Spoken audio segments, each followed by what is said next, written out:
Well, hello everyone, and welcome back to Noah's Window. I'm Dan Kubish, and this is my wonderful wife Debbie, and it's great to welcome you this morning to this new edition of Noah's Window. And Debbie, we got something super special today to talk about. We do. We're going to talk about words, actually. Yes. We're going to talk about the words that we speak and how they affect people. And I want to start by reading a verse from the book of Proverbs. It's Proverbs chapter 12 and verse 18. I'll read it from the Bible, and then you can give the Dan Kubish version, right? Oh, yes. So here we go. Verse 18. Some people make cutting remarks, but the words of the wise bring healing. Yeah. I mean, I remember teaching this in even 252, and telling the kids, the Dan Kubish paraphrase was, your words could be like an accelerant or pouring gasoline on the fire. Otherwise our words can be healing to someone. And just choosing to say the right words at the right time is a pretty big deal. But especially now in this climate of change and restart, words are being thrown around all over the place. But sometimes we don't take a moment to realize how important our words are. That's so true. I mean, I just think about how quickly sometimes something will come off my tongue in anger or in frustration, and just how it hurts the person that I'm speaking to. And you can see it on their face, whether it's in another adult or a child. You can just see it on their face. And as soon as that happens, I know I always feel sorry of what I've said. But the hard thing is, and like we talk about, we'll use a lot of illustrations from Kids World because that's what we're used to.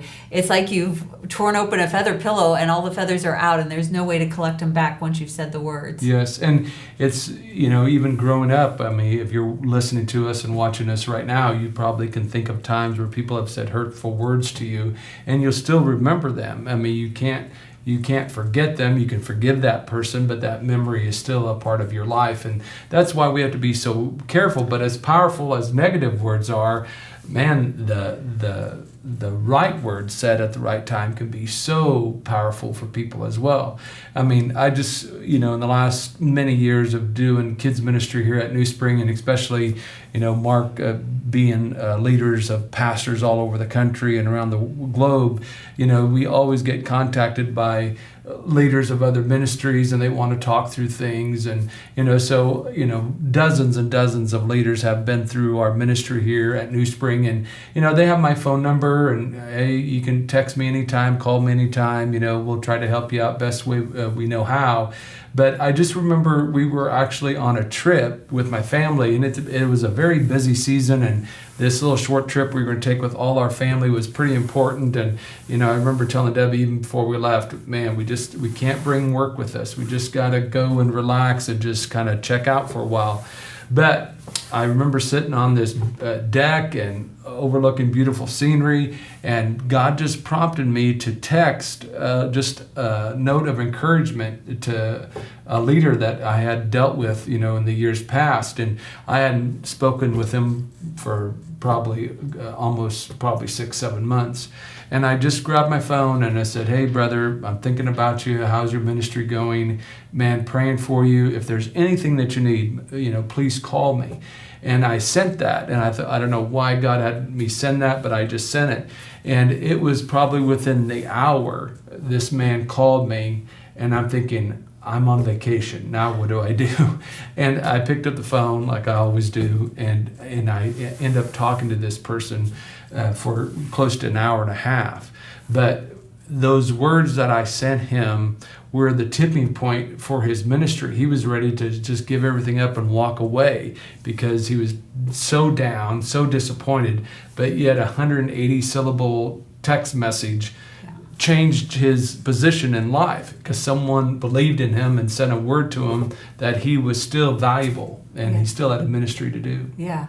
That's so awesome. And that just, God just prompts you to do that every once in a while. But, also I think it's so important for us to think about how we use our words with the people that we're closest to, because for me, that's another time where it's very difficult when you are, you're around those people all the time. They know you inside and out, so you kind of let your guard down a little sometimes, and you can really just you just need to be careful. I know there was a series that Mark did. This has been so long ago that I don't even know if it was ever even recorded, but it was called Spirit-Filled Family Living. And I learned so much in that series, but the most important thing I think I learned, I was a young parent back then, and I just learned the importance of my words to my children, how I could build them up or how I could tear them down. And that lesson stuck with me for the rest of my life. I'm still using that lesson today, and I'm so grateful for that, to just think about reaping and sowing. What the words that we sow Yes. are going to reap a huge harvest, and we want that harvest to be an amazing harvest of blessing. One of pastor's friend, and probably one of the greatest pastors in North America was Adrian Rogers of Bellevue Baptist, and I remember being able to listen to him a couple times in his church there in Memphis, and he was preaching a sermon, and he was saying everything we say and everything we do either brings people closer to Christ or it pushes them farther away. And boy, when we run our words through that filter of, is this bringing someone closer to Christ and their walk with Christ, or even does it bring them closer to even accepting Christ, or are these words I'm about ready to say push them farther away? And it's sort of hard in the moment, but we need to have that filter. And and just in for our ministry here, being here, I've been on staff now for over 25 years, and just certain times where people have either sent us a card or a text message, and just it comes at the right time, at the right moment. And even there's even share a couple personal ones with you. There's been times where one of my kids will just text out of the blue, and they'll just text me and say, "Hey, Dad, we love you. We know you're making a lot of hard decisions right now. We're praying for you." Yeah. And just that came in at 10 o'clock at night. It was just a random text, but just what encouragement that was to us. And there's been sometimes even Mark, he's very gracious, and he'll send me a text. He'll watch a broadcast or watch a program or watch an FX or whatever it is, and he'll just blurt out a text to me, "Hey, Dan, saw this. This was awesome. Thanks for what you're doing." And those words mean a lot. But in turn, that should inspire us to do that for other people as well. Yeah, exactly. You can never, I don't think you can ever, as long as it's genuine, I don't think you can ever give too much praise and encouragement to other people. But and especially your children. I mean, they, it says that they need 10 words of encouragement to offset one criticism. And boy, when you do that math, you can see why our world is in the state that it's in, because so much negativity. And we're going to take a little break here. We're going to be back because we have another homework assignment for everybody. I know you're loving these. It's because we are homeschoolers, and we just turn everything into a school project. But we're going to be back. But the worship team is coming to sing a song called "For God So Loved," and it's a relatively new song to us here at New Spring. We've done it a couple times, but we want this to minister to you. And when we come back, be ready, be in the mindset of doing some homework. Watch this. Come all you weary, come all you thirsty, come to the well that never runs dry. Drink of the water, come and thirst no more. Come all you sinners, come find His mercy, come to the table, He will satisfy. Taste of His goodness, find what you're looking for.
Praise God, from whom all blessings flow. Praise Him for the wonders of His love. Praise God, from whom all blessings flow. Praise Him for the wonders of His love. Oh, His amazing love. For God so loved the world that He gave us His one and only Son to save us. For God so loved the world that He gave us His one and only Son to save us. Whoever believes in Him will live forever. The power of hell forever defeated. Now it is well. I'm walking in freedom. For God so loved the world. Well, I love that song. I love our worship team, and just a big thank you to all the people that make not only Noah's Window happen, but our worship services being aired on channel 24 and 36, and all the things that go in pulling off a weekend. And we've seen God bless our ministry during this time of restart right now. In fact, if you were watching the broadcast last week, from the time that we had shut down till this past weekend, we've had over 1,400 people accept Christ. Yeah. And that is pretty amazing, and our church doors aren't even open. And so that's just God working. We want to give Him all the glory for that, but we do appreciate all the hard work that goes with so many people behind the scenes. We do, exactly. And if you have not heard yet, our worship team has actually created a YouTube channel with some of the songs that they've been doing for Noah's Window and on the weekends, and just some of the special songs that we've been enjoying recently. So you can go to newspring.org/NKW Yes. to find that channel, or you can just go to YouTube and I guess search for it. New Spring, Kansas Worship. Yeah, Yep, exactly. In fact, last night we were sitting on our patio. It's been so beautiful lately in Kansas, and we have a speaker system out on our patio, and I just had turned on the YouTube station for Kansas, New Spring, Kansas Worship, and we were just listening to all the different songs and just recalling all these special moments at New Spring, from nights of worship to holidays to all the special things that go on. And so it was fun. But yeah, take a listen to that. Yeah. Now you have an assignment. Yes, Simon America, That's everybody. right. So this is what we want you to do. When we get done, which will just be here in about 60, 90 seconds, what we want you to do is to grab your phone, and we want you to pick 3 people out of your contact list, and we want you to send them a note of encouragement. And maybe even say a little prayer and ask God to direct your finger to the right name, and just tell them what you like about them. Tell them how they have helped you. Tell them how you feel about them, and just be a really genuinely source of encouragement. And then if you really want to get extra credit during this assignment, is do that for the next 10 days. Every day for the next 10 days, pick 3 different people and just genuinely send them a note of encouragement. And maybe you don't want to do it by text. Maybe you're like Debbie, she likes to do cards and send them out. Maybe Or maybe you just want to do it for somebody in your household and tell them right straight to their face, eye to eye, face to face. Yeah, and it's sort of fun. I mean, a couple times I remember even with our kids growing up, we'd just go around the table during dinner and tell them what we appreciate about them. And it's a fun way to kind of have your family speak God's goodness in someone else's life. But thank you for being here today. Join us again next time for Noah's Window. Don't forget to check out noahswindow.org. There's something for students, something for kids, and then the quarantine marriage. And we'll see you next time. Thanks for joining us.